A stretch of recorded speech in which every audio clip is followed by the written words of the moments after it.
BJP উত্তর দিনাজপুর জেলা সভাপতি হিসাবে রবিবার নিমাই কবিরাজের নাম ঘোষণা করেছে দল। বাসুদেব সরকারের স্থানে জেলা সভাপতির দায়িত্ব পেলেন নিমাই কবিরাজ। সোমবার দুপুরে আনুষ্ঠানিকভাবে বিজেপি জেলা সভাপতি দায়িত্বভার গ্রহণ করলেন নিমাই বাবু। এদিন রায়গঞ্জে অবস্থিত দলের জেলা কার্যালয়ে তাকে পুষ্পস্তবক দিয়ে শুভেচ্ছা জানিয়েছেন দলীয় নেতৃত্ব। উপস্থিত ছিলেন বাসুদেব সরকার, বিশ্বজিৎ লাহিড়ী, শঙ্কর চক্রবর্তী, শুভ্র রায়চৌধুরী সহ অনেকেই। এদিন সকলের শুভেচ্ছা গ্রহণের পর সংবাদ মাধ্যম মুখোমুখি হন বিজেপি নতুন জেলা সভাপতি নিমাই কবিরাজ। কি বলেছেন তিনি, শুনবো তার প্রতিক্রিয়া।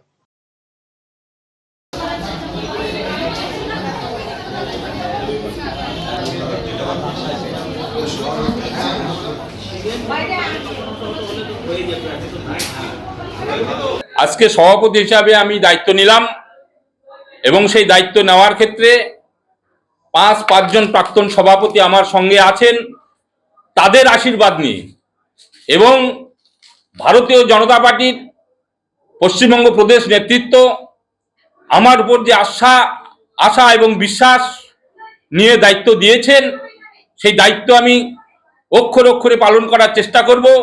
ভারতীয় জনতা পার্টি যে স্বপ্ন, সে স্বপ্ন পূরণ করবার লক্ষ্যে আমি কাজ করে যাব এবং সকলকে নিয়ে এমন একটি পরিবেশ তৈরি করব যে পরিবেশের মাধ্যমে আগামী দিনে বিশেষ করে উত্তর দিনাজপুর জেলার সমস্ত সনাতন ধর্মের মানুষ ঐক্যবদ্ধ হয়ে এই যে সরকার, এই সরকারকে উৎখাত করে ভারতীয় জনতা পার্টিকে প্রতিষ্ঠিত করবার লক্ষ্যে আমরা আগামী দিনে কাজ করে যাব।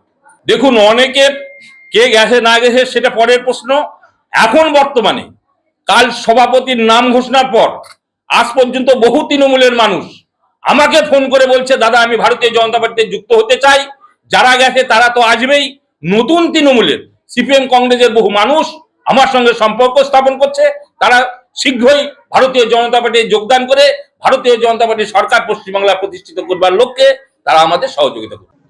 রায়গঞ্জবাসীদের জন্য সুখবর। যারা দীর্ঘদিন ধরে পেটের সমস্যায় ভুগছেন তাদের জন্য রায়গঞ্জ দিশারিতে আসছেন ব্যাঙ্গালোরের প্রখ্যাত গ্যাস্ট্রোএন্টারোলজিস্ট ডাক্তার ইরশাদ আলী, এইচএমডি, ডিএনবি। এখন থেকে প্রতি মাসে নির্দিষ্ট দিনে ডাক্তারবাবুকে দেখাতে আজই যোগাযোগ করুন দিশারি হেলথ কেয়ার, উকিলপাড়া, রায়গঞ্জ শাখায়।